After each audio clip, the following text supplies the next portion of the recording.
Hello, this is bleising with Financial Brokerage, and today I'd like to talk a little bit about retirement income planning, and specifically how you can help keep your clients from having to sell at a loss. Now, in the investing world, we always tell people, look, you want to sell high, you want to buy low.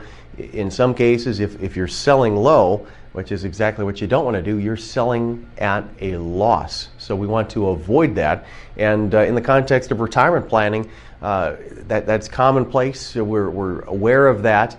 But what happens when we get to the retirement income phase? People are no longer accumulating wealth.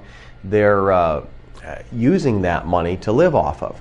Well, people need the same income or an increasing income every year. It doesn't matter if the stock market is up or down, they need the same level of income. So in some years that means that your clients will indeed be selling at a loss. That's exactly what we've told them that they should not do. So what can we do about that? Well, this is where life insurance comes into play.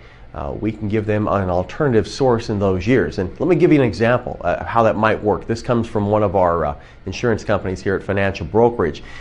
They looked at a hypothetical 65-year-old who was retiring, and he had accumulated exactly $1 million for his retirement. And he decided he needed $70,000 per year, and that's indexed up for inflation over the 20-year time period that they illustrated. So at age 85, after 20 years have gone by, this person has $400,000 left in their retirement account. Now, I forgot to mention, they superimposed that income stream over actual S&P 500 returns. They looked at the 20-year time period from 1973 to 1993, and by doing that, he was left with $400,000. In that same time period, though, there were 5 years where the S&P 500 was down, and this person was essentially selling at a loss. The next thing they looked at was they omitted those 5 years that were down and said, well, what if this person didn't take money out of the account when the market was down? We instead pull it from an alternative source, in this case, an indexed universal life policy.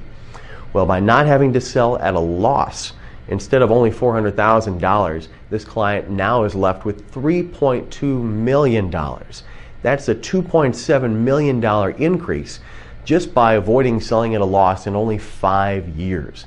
Now, you can do the same thing for your clients. We can't predict how many years in a 20-year time span that there's actually going to be a loss, but history tells us there's going to be at least 4 or 5 of those in there. So what you want to do is fund an IUL that will provide the needed income stream for about that period of time, and you can save your client just a bundle of money. Now, if you're already doing this with your retirement planning clients, good for you. If this is something you need to learn more about or would like some assistance with, by all means, give us a call. We're here to help.